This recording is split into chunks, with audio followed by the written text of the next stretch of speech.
দীর্ঘদিন আমি এবং আমার পরিবারের সবাই অসুস্থ থাকায় কোনো ভিডিও দিতে পারিনি।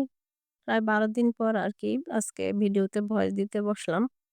এখনো আমি পুরোপুরি সুস্থ হইনি। তবুও যেহেতু অনেকদিন হয়ে গেছে ভিডিও দেইনি, আর আমার অনেক প্রিয় আপুরা আমার খোঁজ নিচ্ছেন কেন ভিডিও দিচ্ছি না, সবাই জিজ্ঞেস করছেন, জানতে চাচ্ছেন। তো ভাবলাম একটু কষ্ট হলো ভিডিওতে ভয়েস দিয়ে আমার প্রিয় মানুষগুলোর সঙ্গে একটু শেয়ার করি। আসলে তারা সবাই জানতে চাচ্ছে। আমি কোনরকম পোস্টও দিতে পারছি না। আসসালামু আলাইকুম। আমি শিল্পীস কুকিং অ্যান্ড ব্লগ থেকে সবাইকে স্বাগত জানাই। কাছে দূরে যে যেখান থেকে আমার ভিডিওটি দেখছেন, আশা করি ভালো আছেন। আর আমি কেমন আছি সেটা তো ভিডিওর শুরুতেই বলে দিলাম। আসলে আমি আমার পুরো ফ্যামিলি, বিশেষ করে আমার নাতিসহ সবাই জ্বর, ঠান্ডা একদম আক্রান্ত। বলতে পারেন আমার বাসাটাই এখন হসপিটালের বেড হয়ে গেছে এই অবস্থা। আসলে এখন সৃজনাল জ্বর আর ভাইরাস একজন থেকে একজন এইভাবে ফ্যামিলির সবাইরই পেয়ে গেছে। কেউ কাউকে সাহায্য করব এমন অবস্থা এখন আর কারোই নেই। তো শুরুটা হয়েছিল আমার বড় মেয়েকে দিয়ে। এরপর তার থেকে একেক করে আরকি সবাই আক্রান্ত হয়েছি। আর যেহেতু আমি সবার সেবায় নিয়োজিত ছিলাম, তো আমাকে একটু বেশিই ধরে ফেলেছে। আপনারা সবাই আমার এবং আমার পরিবারের জন্য দোয়া করবেন যেন আমরা সবাই খুব দ্রুত সুস্থ হয়ে উঠি। আমার এই ভিডিওটা করা ছিল ১৫ই জুলাইয়ের, আর আজ হচ্ছে আগস্টের ৪ তারিখ। তো বুঝতেই পারছেন দীর্ঘদিন গ্যাপ থাকার পরে এই ভিডিওটা এখন এডিট করে আমি ভয়েস দিচ্ছি। মানে ভিডিও যে এডিট করব সেরকম অবস্থাও ছিলাম না। ফোনের দিকে তাকাতেই পারছিলাম না। তারপরেও আমার এই জায়গাটাতে কিছু প্রিয় মানুষ আছেন। তাদের ভিডিওগুলো আমি দেখেছি। দেখেছি বলতে আমি তো ফোনের দিকে তাকাতে পারি না। তবে আমি চেয়েছি তাদের ওয়াচ টাইমটা যেন তারা পুরা পায়। তো এজন্য আমি তাদের ভিডিওগুলো অন করে রেখে দিয়েছিলাম। আর ছোট করে কমেন্ট করে দিয়েছি। যারা আমাকে বিশ্বাস করার বা বিশ্বাস করবে, আমি শুধু তাদের ভিডিওগুলোই এভাবে এই পুরো সপ্তাহ জুড়ে দেখে দিয়েছি। এমনিতে আমার মাইগ্রেনের সমস্যা আছে। এরপর জ্বর আসলে তো আর কোনো কথা নাই। মোবাইলের দিকে তাকালে মাথা ব্যাথাটা আরো বেশি হয়ে যায়। প্রচন্ড রকমের মাথা ব্যাথা শুরু হয়। আর এইজন্য ফোনের দিকেও খুব বেশি একটা তাকিয়ে থাকা যায় না। তো আমি এজন্য ছোট করে কমেন্ট করে ভিডিওগুলো অন করে রেখেছি। আমি কমেন্টে বলতেই পারতাম যে, "আপু অন করে রেখেছি" কিংবা "আন্টি অন করে রেখেছি।" এটা আসলে ভিডিওর কমেন্টে খুব একটা মানানসই না। শুনতে কেমন লাগে। তো এজন্য আমি কখনোই কারো ভিডিওতে গিয়ে কমেন্ট করি না যে, "অন করে রেখেছি।" এজন্য আমি কাউকে সালাম দিয়েছি কিংবা ছোট করে ইমোজি দিয়েছি। আশা করছি সবাই এখন আমার এই সমস্যাটা বুঝতে পারবেন। আর আমি গত ১২ দিন ভিডিও দেইনি। তাই অনেক আপুই জানতে চেয়েছেন, "আপু অনেকদিন হয়েছে তুমি ভিডিও দেওনি। কি হয়েছে তোমার? অনেকদিন তুমি ভিডিও দাওনি কেন? কোনো সমস্যা হয়েছে নাকি?" তো তাদের জন্যই ভাবলাম যে আজকে একটু কষ্ট করে হলেও ভিডিওতে ভয়েস দিয়ে তারপর ভিডিওটা আপলোড দেওয়ার চেষ্টা করি। তো যাই হোক, অনেক কথা বলে ফেলেছি। এখনো কথা বলতে খুব একটা ভালো লাগছে না। জানি না আজকের ভয়েসটা কেমন হবে। যদি শুনতে খুব খারাপ লাগে তাহলে ক্ষমা সুন্দর দৃষ্টিতে দেখবেন। তো এখন বলছি ভিডিও সংক্রান্ত কথা। এই ১৫ই জুলাই হচ্ছে মানে আমার বাসায় ২ টো অনুষ্ঠান একসাথে। ২ টো অনুষ্ঠান বলতে আমার ছোট মেয়ের জন্মদিন আর আমার বড় মেয়ের অ্যানিভার্সারি। কাকতালীয়ভাবে এই দিনটা একই সাথে পড়ে গেছে। তো এজন্য একটু রান্নাবান্নার আয়োজন করছি। যেহেতু ২ মেয়ের একই সাথে একটা বিশেষ দিন ২ জনের জন্য ২ টা বিশেষ দিন আরকি।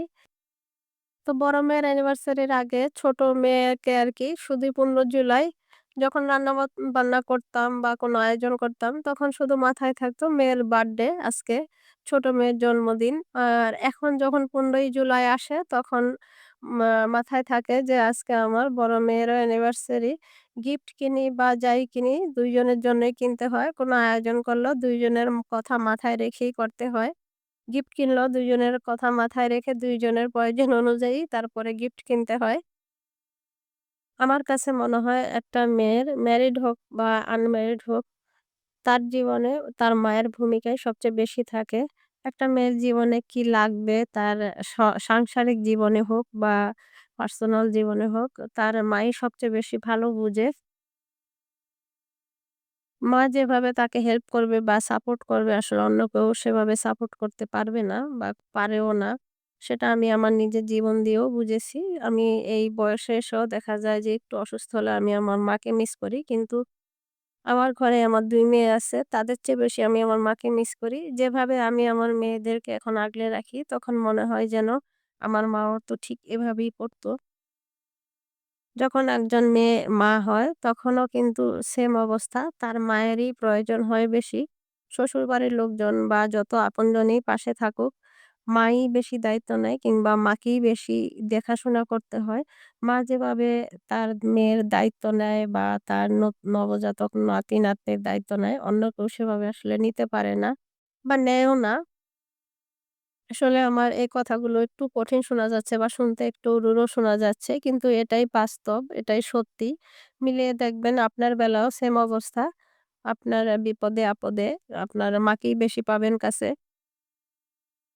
তো এবারের আমার ছোট মেয়ের জন্মদিন বা বড় মেয়ের অ্যানিভার্সারি উপলক্ষে আমি খুব বেশি একটা কিছু করিনি। জাস্ট একটা কেক বানিয়েছিলাম ওদের জন্য আরকি। ওদের উদ্দেশ্য নিয়ে রসমালাই একটা কেক বানিয়েছিলাম। তো কেকটা মোটামুটি ২.৫ পাউন্ডের মতো হয়েছিল। আর এখানেই তো বিফ বিরিয়ানি রান্না করে নিলাম। ওদেরই ইচ্ছা ছিল বিফ বিরিয়ানি রান্না করতে। আর ওরা কিন্তু আমার হাতের এই বিরিয়ানিটা খুব বেশি পছন্দ করে। আর বিরিয়ানি আপনার তখনই খুব বেশি মজা হবে যখন আপনি চালের চেয়ে মাংস দ্বিগুণ নিবেন। মানে চাল যদি নেন ১/২ কেজি তাহলে মাংস যদি নিতে পারেন ১ কেজি তাহলে কিন্তু বিরিয়ানির টেস্ট এমনিতেই খুব ভালো আসে। আর বিরিয়ানিটা পেঁয়াজ বেরেস্তা এবং পেঁয়াজ বেরেস্তার তেল দিয়ে রান্না করার চেষ্টা করবেন। তাহলেই দেখবেন বিরিয়ানিতে খুব ভালো একটা ফ্লেভারও পাবেন। আর বিরিয়ানির টেস্টটা একদম রেস্টুরেন্টের বিরিয়ানির মতো আসবে। তো ফাঁকে আমি কিছু ফ্রেঞ্চ ফ্রাই ওদেরকে বিকালের নাস্তায় ভেজে দিয়েছিলাম। কারণ রান্নাবান্নাগুলো আমি রাতে করেছি আরকি।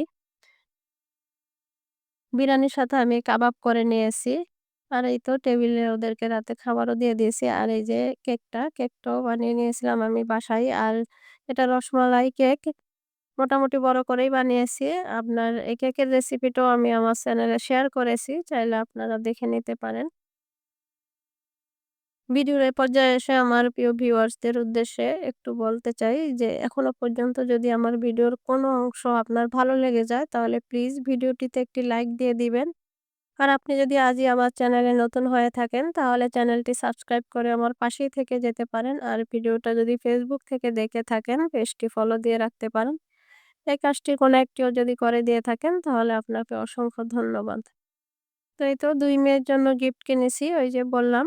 এখন এই জন্মদিন বা অ্যানিভার্সারি যেটাই হোক ছোট মেয়ের বার্থডে উপলক্ষে কিনলে কিন্তু আমার বড় মেয়ের জন্যও কিনতে হবে। তো এই যে ছোট মেয়ে একটা ছোট ফ্রাই প্যানের আবদার করেছিল। তো ও চেয়েছিল একদম ছোট যে ফ্রাই প্যান গুলো ওগুলো। তো আমি তার চেয়ে একটু বড় সাইজ আনছি এনজিসির। আর এই এনজিসি ব্র্যান্ডের হাঁড়িগুলো কিন্তু খুব ভালো হয়। আর এটা হচ্ছে কিয়ামের। এটা কিনেছি বড় মেয়ের জন্য।